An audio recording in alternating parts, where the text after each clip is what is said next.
with the German elections being over for the most part, and the first, second, third, fourth, fifth, sixth, seventh place, as far as parties go, has been clearly established, I wanted to really talk about what the coalition talks are going to be like, or what they're currently like right now, and what coalitions even are for the Americans, even myself, that are curious as to how the German government works, because it is a very perplexing system.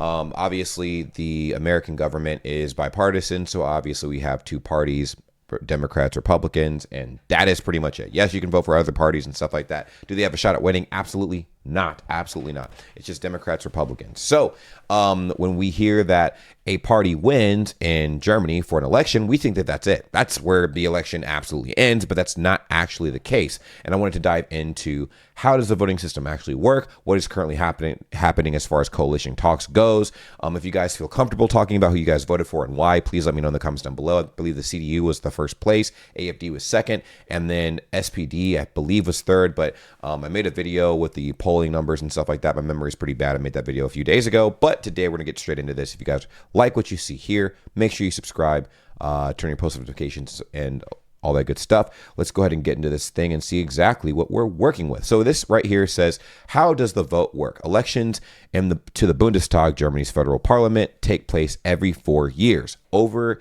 18s are eligible to vote. The ballot boxes are open between 8 in the morning and 6 p.m. local time, with many voters choosing to cast their vote by post before election day. Voters do not directly elect their chancellor, but the outcome of the vote does eventually determine who governs and who gets the role. That's very interesting because we believe in America, you know what I'm saying? It's definitely like, you know, the people get to choose their president for the most part. Technically, we don't, because the Electoral College has a say and we technically don't. But the popular vote dictates how the Electoral College will vote. Usually, in certain situations, there's an upset and, you know, there's that. So anyways, it says, parties also field chancellor candidates ahead of the election. There are 2 votes on each ballot paper. The first vote, or the Erststimme, is for the candidate running in the voters' electoral district or constituency. There are 299 of those across Germany. The candidate who gets the most votes in a given district wins one of the 630 seats in parliament based on a first-past-the-post system. The second vote, or the Zweitstimme, is for a political party running in the voters' federal state and determines. This vote is considered the most important as it determines how the Bundestag seats are distributed between the parties based on the proportional representation. Now, there is a 5% clause that I had absolutely no idea what you guys were talking about in the comment section of my recent videos, and I wanted to get into that because I'm like, dude, what is the 5% clause? Like, why is it that, like, the other, you know, parties, like, you know, I'm pretty sure the FDP being one of them, like, why is it that they can't have any seats because they're less than the 5% threshold or whatever? Like, that doesn't make any sense. But this right here is going to explain it. And if you guys have any additional details, please let me know in the comments down below. Boom. There is a catch, though. A party cannot be represented in the Bundestag unless it either wins 5% of the second vote nationally or secures 3 directly elected candidates in the first vote. In 2021, the left narrowly made it to the Bundestag despite missing the 5% hurdle with a 4.9% of the vote by securing 3 directly elected candidates to the district vote. The 5% rule is designed to avoid political fragmentation and legislative gridlock. This year, 3 parties, the pro-business Free Democrats, FDP, and the left, and the Sahara Wagenknecht Alliance, BSV, are all polling around the 5% mark. Whether they reach that hurdle or not could have a decisive knock-on effect on the distribution of seats and impact efforts to form a majority coalition. A two-way coalition could become more likely if these 3 parties fail to hit the 5% threshold, which I'm pretty sure happened because this article was made prior to the election. So currently, I think the CDU/CSU is trying to open up coalition talks with the SPD, and there's been some tension there and stuff. I'm not sure why, but I do have some videos pulled up to discuss those things. Now, if you guys have details on that, please let me know in the comments down below as well. This is the first video from Deville. Simon. That time, haven't we? It is 6 p.m. Berlin time, and I think, Jared, you've got some information for us. We've got about 20 seconds to go, Anya, before 6 p.m. We're going to get the first exit polls now after weeks of intense debate and campaigning. The moment we've all really been waiting for is upon us in 10 seconds. The first insights into how tens of millions of Germans have voted today and what their directions are for the country's political future. And with that, it's 6 o'clock here in Germany. That means polls have closed, and I can tell you that according to the exit polls, the CDU-CSU Conservative bloc has reached 29%. That's up 4.9% from the last election. The far-right Alternative for Germany, 19.5%. That's an increase of 9.1% from the last election. That is insane. The AfD getting that much support is like unheard of. I mean, it's been getting increasing amounts of support over the years, but this is insane work. Insane. Social Democrats of the incumbent Chancellor Olaf Scholz, 16%. That's down 9.7% from the last election. The Greens, 13.5%. That's also, I heard the Greens are low-key, like, I'm not sure if they're radical, but radical is not the way to describe the Greens. I heard that they're, like, they dream too big and stuff with their visions for Germany and stuff like that, as far as, like, you know, energy saving tactics and things like that. I'm not sure how true that is, but that's what I've been told from you guys. So if that's not true, let me know in the comments down below. What are the pros and the cons of the Green Party in your opinion? Because I've heard some not so great things about the Green Party and some interesting things about the Green Party. Not necessarily good, but yeah. Minus 1.2% from the 2021 election. The Left Party, 8.5%. That's up 3.6% from the last election. The Free Democrats, 4.9%. That's minus 6.5%. Good God. That means they don't qualify. So FDP doesn't qualify, BSV doesn't qualify, others don't qualify. So you have Die Linke, AfD, SPD, CDU, CSU, the Greens. And what I did here is the AfD and the CDU/CSU, they are not going to be in talks with each other at all. The CDU straight up said, we are not going to be opening up coalition talks with the AfD at all. But we have to wait and see if that's actually going to be a thing, because people like to flip-flop, and that could change. Wagenknecht Alliance, a new party that's about a year old, on 4.7%, and other parties 3.9%. So, as expected, the CDU-CSU Conservative bloc on coming first, followed by the far-right Alternative for Germany. How long has the CDU-CSU been in power? Like that party? I'm pretty sure they've been running Germany for at least the last like 20, 30 years. I'm not entirely sure, so I'm just talking out of my, my head or whatever. But just let me know, because wasn't Angela Merkel CDU, CSU? And then before her, who was it? Were they also CDU, CSU? It seems like they've been running Germany for a fat minute.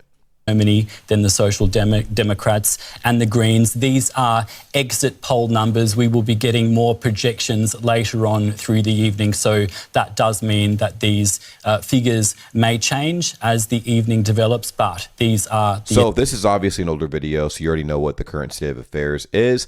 And then I'm pretty sure this is the rise of fringe German factions complicates possible coalition. Now let's look at this. This is from Reuters. It was this fiery speech in December by German Left Party leader Heidi Rekenik that went viral on social media, helping lift her faction's membership rolls to record figures. The successor to East Germany's Communist Party then, on Sunday, scored 8.8% in Germany's federal election, its best result at the ballot box in years.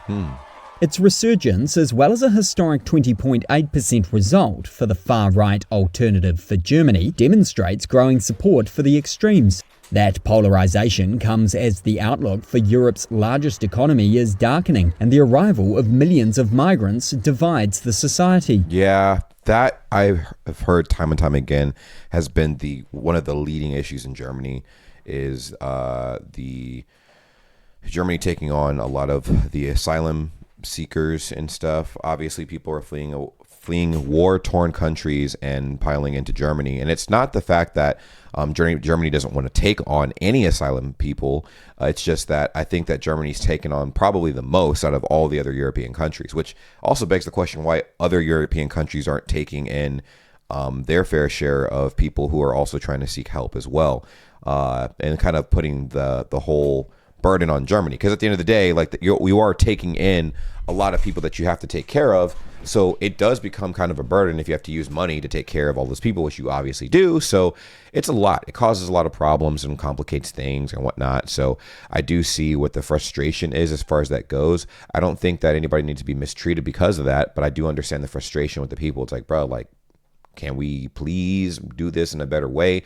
Is there any possible way that, like, I mean, maybe Germany's already been talking to other European countries and like NATO and stuff like that, saying, hey, what about y'all pulling your weight? Like, we've been taking on a lot of the people seeking asylum. Like, what about you guys? Like, what about Italy? What about Greece? What about the other people and stuff like that? Spain, like, are they going to be contributing at all to this? Like, I keep hearing Germany taking on loads and loads and loads and loads of people from other countries and stuff like that, but like I don't really hear about any other country taking on the amount of asylum seekers that Germany is by a landslide, and I don't understand why.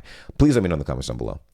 The more fringe parties on both sides of the spectrum, the anti-NATO and Russia-friendly Left Party, BSW and AfD, are thriving in former communist Eastern Germany. Political allegiances there are more fickle, and both incomes and trust in democratic institutions are lower. The Left Party, which promised rent caps, tax-free food, and more support for lower-income households, funded tax-free food. That's interesting. Tax-free food?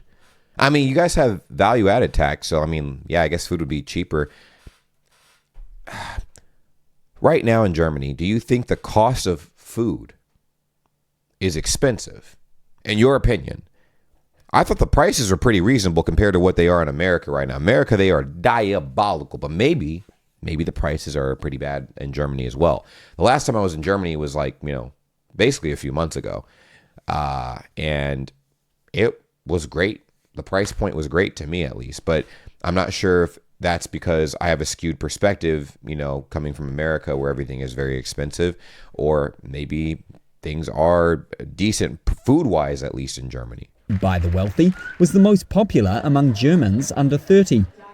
Their social media savviness tapping in to younger voters. The election result complicates building a government and even governance in a country long considered a bastion of stability. The AfD and Left Party now have the potential to block changes to Germany's constitution, including new debt rules many economists deem essential. The weakness of mainstream parties in Sunday's election, as well as their refusal to work with the AfD, has left only one viable coalition scenario, the SPD. Called Grand Coalition of the two former Big Tent parties, the SPD and Conservatives. Oh, wait a minute. Olaf Scholz was SPD? I forgot about Olaf Scholz, bruh. I completely forgot about Olaf Scholz, brother. Holy moly, dude. That's wild. Oh my God, that's wild. So, with the state of affairs and the powers that be, things are very interesting right now. So I have a better understanding of how coalitions work for sure. Basically, you have your first place winner, first, second, third, fourth, whatever, right? And the first place winner, the person who truly wins the election, gets to decide who to co-govern the government with, right? And they don't have to govern with two other parties. It could just be one other party, right? And then I guess that's like what the Grand Coalition is. It's just two parties and stuff together. And I think that's pretty interesting. Very, very interesting stuff. Let me know what you guys think in the comments down below. I know I've been getting real political lately, but that apparently is what you guys have been looking into. Clearly, I mean, and honestly, I've been, not twiddling my thumbs, but I've been like biting my teeth pretty much biting my teeth, biting my fingers. Good God, biting my teeth is diabolical. So I've been biting my fingers looking at the news day in, day out in just America. So looking at Germany's news, I'm like, oh my God, like, while it's not as extreme as America's news, America is affecting Germany and the world right now. Like I'm pretty sure this is the fastest I've ever seen Europe potentially turn on America because of the stuff America's doing. And it's scary. I want to be able to travel to Germany and enjoy and immerse myself in the culture without having to worry about anything wild affecting those plans and whatnot. I want to see you guys. I want to, get to experience a lot more and whatnot. But we'll see what happens. Thank you guys so much for watching. I will see you guys real soon. Take care. Peace.